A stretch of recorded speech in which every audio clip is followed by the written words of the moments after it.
A few weeks back, I finally got down to Six Flags Over Georgia and rode their collection of 11 roller coasters. And after some time to think, I am finally ready to rank up the entire lineup. Here are all the coasters at Six Flags Over Georgia ranked.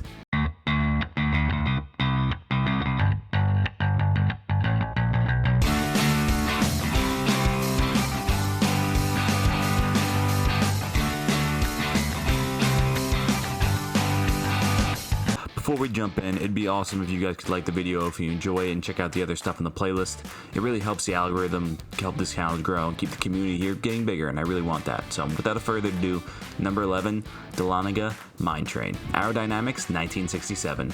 This is a very old school and basic mine train with 3 lift hills and nothing really adding to the experience theming wise. It's fine for kids, but it's pretty uncomfortable for most adults. It's a pretty easy pick here for number 11. Number 10, Joker Funhouse Coaster, Chance Rides, 2004. This is the park's true kid-friendly ride. It's pretty small, but it has a really unique location, and it has a cool kind of feel to it. It's still definitely just for kids, and it's very short, but at least it's interesting. Good enough for 10th. Number 9, Blue Hawk, Vekoma, 1992. Plain and simple, this ride just stinks. Thank God for the vest, because if it had the original over-the-shoulder ear restraints, it would be even worse, but bottom line is it's shaky, rattly, and janky from the drop to the brakes. Sure, it's got some unique inversions, and it's definitely intense, and it's probably more enjoyable than most SLCs, but bottom line is it's really not enjoyable at all, because the ride just has this terrible shaky feel the whole time that rattles you around, and it's sitting in an area that could be used for a much better ride. It makes me think that instead of the refurbishment, they should have just torn it down and replaced it. But between the new trains, restraints, and refurbishment, they probably just prolonged the ride's life in the park, and that kind of stinks. Number 8, Georgia Scorcher, B&M, 1999. Now this ride was a very pleasant surprise for me.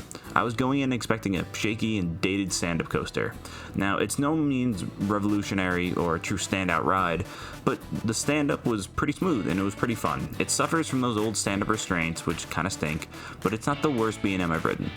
I think if it had the sit-down or floorless style trains, it would be a little bit better, but the typical inversion small layout can only boost this thing so far. It lands 8th here and 95th on my overall list. Number 7, Riddler Mindbender, Schwarzkopf, 1978. Moving on to another looper with a totally different feel. A pair of overly intense inversions, an interesting terrain layout, and not much else, and you have a pretty fine ride here. Similarly to its sister at Over Georgia, I just didn't get any airtime in the back like I've heard about, so that was kind of a big miss. But for those intense loops, it lands higher than Scorcher, but it doesn't have enough to offer to push it any higher than 7th on this list and 79th on my overall. Number 6, Great American Scream Machine, PTC 1973. Now, this might be my first kind of hot take, putting this over the last one, but I love this wooden coaster. Sure, it isn't filled with the most airtime or the strongest airtime, doesn't rewrite the book with its layout, but everything on this ride is just solid.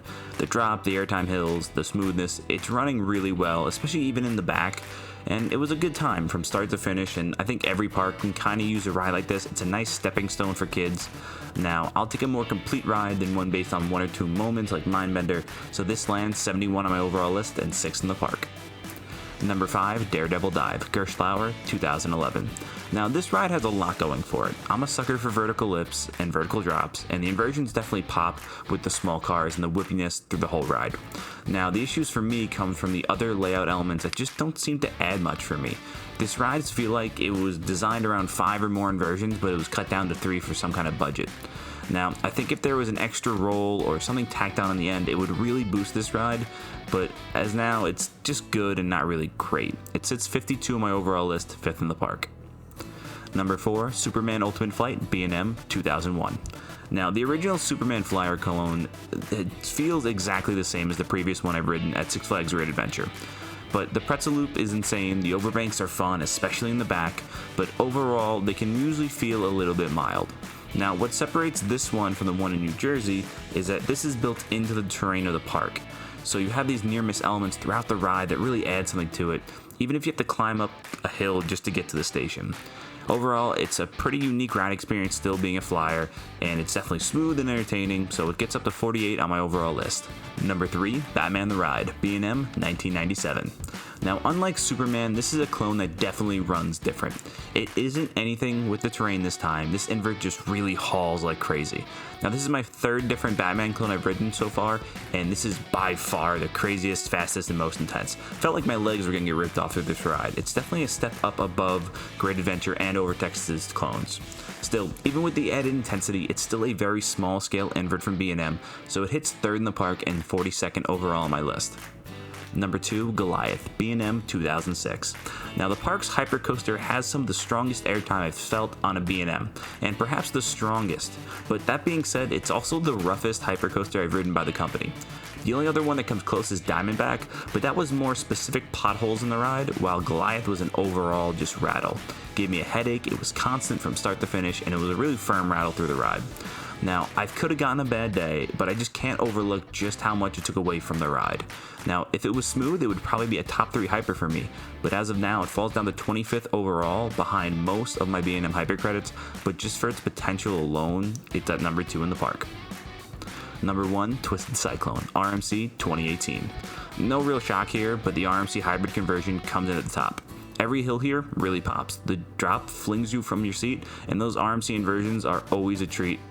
Now, the reverse Cobra roll and the wave turn are really the two elements that stuck out as unique and a little bit different than the other RMCs I've ridden, but it's definitely on the shorter side. I can't help but compare it to its sister up in New England, Wicked Cyclone, which starts from the same layout as a Cyclone wooden roller coaster, but it got that extra lap that really adds to the ride. It definitely slows down, but it makes it so much more. It really adds to the length and the full, complete feel of the ride.